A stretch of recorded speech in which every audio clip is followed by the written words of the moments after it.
ये महात्माओं की देन है कि उन्होंने जीवों को खुश रखने के लिए ये तिथि त्यौहार रस्म रिवाज आपके लिए बना दी और उन्हीं को हम लोग मनाते चले आ रहे हैं। ये जन्माष्टमी, ये 8 और 9 का झगड़ा क्या है? इधर अष्टमी है उधर नवमी है। ये दोनों अवतारी शक्तियों के साथ जोड़ा गया। जो द्वापर युग का परिवर्तन करने आया उसको अष्टमी, और जो त्रेता का परिवर्तन करने आई शक्ति उसको नवमी से जोड़ा गया। अष्टमी माने अष्टदल कमल। ये कुछ शक्ति ऊपर से आई, बिल्कुल ऊपर से नहीं, मध्य से कुछ ऊपर। और नवमी वाला तो ये 9 द्वारों से, ये जो 9 इंद्रियां 10 इंद्रियां पे 9 इंद्रियों को का जानकार था वहीं तक सीमित रहा। 2 आँख की 2 इंद्रियां, आँख 2 आँख है, 2 कान है, 2 नाक के सुराख, 1 मुंह है नीचे गुदा और इंद्रिय। ये 9 द्वारों हैं।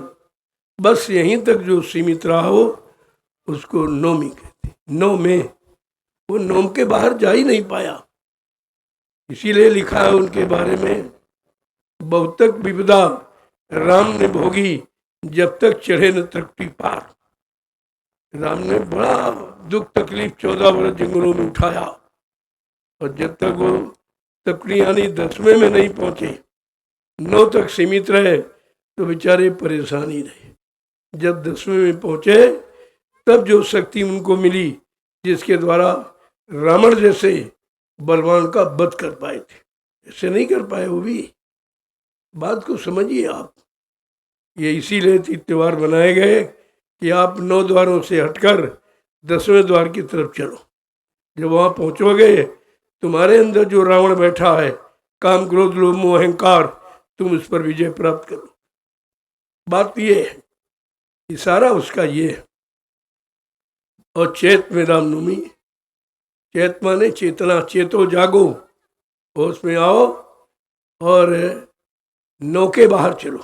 हटो सामने से, 9 के बाहर, 9 के ऊपर 10वें द्वार में पहुंचो तो कुछ कुछ तुमको ज्ञान हो जाएगा।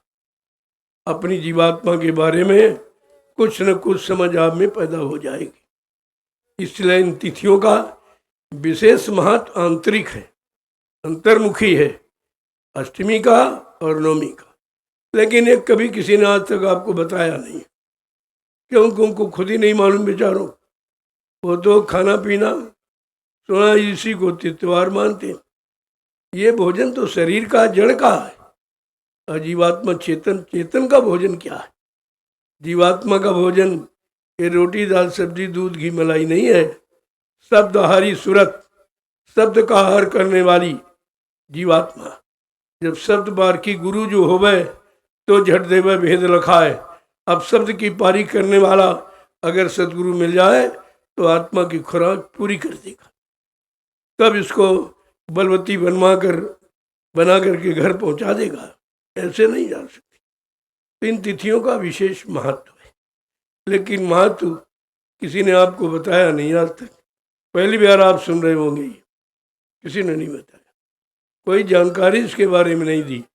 बराबर हम लकीर के फकीर होते चले आ रहे हैं। एक लाइन खींची उसी पर चल रहे हैं, न इधर न उधर, न आगे न पीछे, न ऊपर नीचे, कहीं नहीं जा पा रहे। कोई ज्ञान नहीं, कोई सूझबूझ नहीं, कोई निरख परख पहचान आम में नहीं, तो आप इधर उधर चलेंगे कैसे?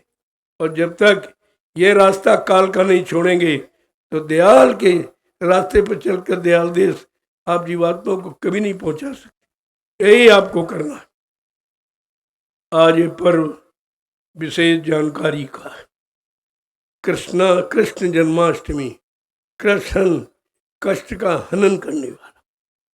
कृष्ण का मतलब है कष्टों को हनन करे, दुख को दूर करे, परेशानियों को दूर कर दे, झगड़े को दूर कर दे, अधर्म का नाश कर दे, धर्म की स्थापना कर दे, दुष्टों का संहार कर दे, भक्तों की मदद कर दे। वो ये यानी अष्टदल कमल से शक्ति आई थी, उसने ये काम किया था। उसके काम की पहचान है ये। अब ये भी पहचान किसी ने आपको बताई? कोई धर्माचार, कोई शंकराचार, कोई लाल पीले कपड़े पहनने वाला, दाढ़ी बाल रखने वाला, किसी ने आपको बताया कि अष्टमी का मतलब क्या है और नवमी का मतलब क्या है, दिवाली का मतलब क्या है, होली का मतलब क्या है, दशहरा का मतलब क्या? जिन्होंने दसों को हरा दिया, दसों इंद्रियों को जीत लिया, वो दशहरा है। वो तो किसी ने आपको बताया नहीं। ये संतों का विषय है। जब संत महात्माओं की शरण में जाओगे तब आपको असली राज रहस्य, असली अर्थ मालूम होगा, तब लाभ आपको प्राप्त होगा। ऐसे मनाते मनाते कितनों का जीवन चला गया, मर के चले गए। मनाना माने खुश करना, यानी मनाया किसको मना रहे हो? जो तुम्हारे हित का काम करता हो, तुम्हारे भले का, तुम्हारी रक्षा संरक्षा हिफाजत करता हो, तुम्हारे पर दया करता हो, उसको मनाओ। वो मान जाएगा, वो खुश हो जाएगा, वो प्रसन्न हो जाएगा, तुम्हारे सब बिगड़े काम बन जाएंगे। मनाने का मतलब ये है, या मनाने का अर्थ ही नहीं बताएगा कुछ।